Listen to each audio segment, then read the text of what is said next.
প্রধানমন্ত্রীর উপহারের ২৫০টি আশ্রয়ণ প্রকল্পের ঘর ৫ ধাপে হস্তান্তর করা হয়েছে বরিশালের আগৈলছাড়া উপজেলার ৫টি ইউনিয়নে। হস্তান্তরে বছরের পর বছর পার হলেও ঘরে ওঠেনি অধিকাংশ পরিবার।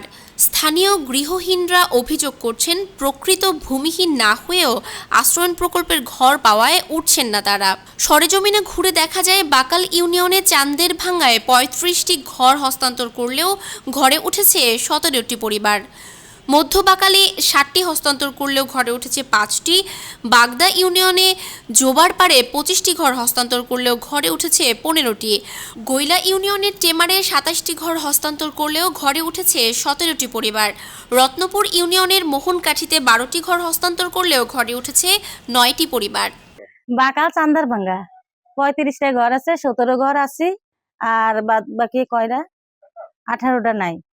বাগদা ইউনিয়নে 25টা ঘর, আর 15 জন আমরা থাকি, 10টা ঘর খালি বর্তমানে। 25টা ঘরের ভিতর আমরা 15 জন থাকি, আর 10টা ঘরে আসে।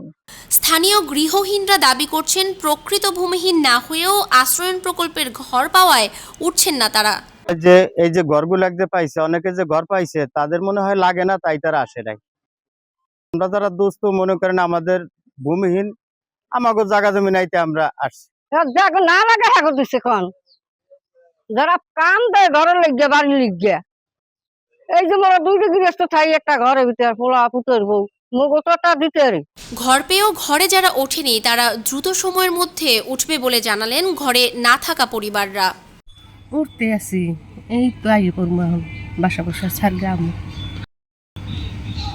চেহার মানে দিয়েছে, তার জন্য তো পাইছি। হ্যাঁ, পর আর বাবাই কাজ বাজ করে, এই জন্য দিয়েছে। এমনি আমাকে জায়গা নাই, জায়গা যাই বাড়ি দিব, এমনি আর কোনো জায়গা নেই বাড়িতে।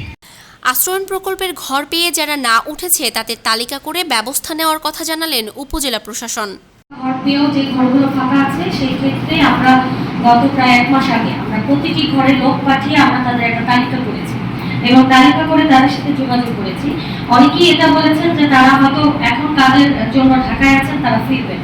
এখন কেউ কাজের জন্য ঢাকায় থাকলে আমরা অবশ্যই তাকে টাইম দিতে হবে, এটা একটা মানবিক বিষয়। তার জীবিকার জন্য যদি ১ মাস ২ মাসের জন্য বাইরে থাকেন, এটা আমাদেরকে বলেন, তাহলে তো আমরা হুট করেই তার ঘরটা বাতিল করতে পারি না। আমরা তাদেরকে অবহিত করেছি, আর তাদেরকে অনেক দীর্ঘ সময় নেই, তাদের তালিকাটা আমরা অলরেডি তালিকাভুক্ত করেছি। তাদের বিষয়ে আমরা ব্যবস্থা গ্রহণ করবো। এই কারণে আমাদের জেলা প্রশাসন বরাবর নথি পাঠাতে হবে বাতিলের, এবং তাদেরকেও একটা নোটিশ দিতে হবে, যথাযথভাবে সেই নোটিশটা জারিও করতে হবে। এটা হলো বিষয়।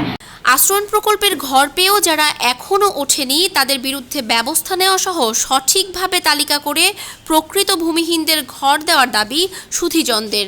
তবেই হবে প্রধানমন্ত্রীর স্বপ্ন বাস্তবায়ন।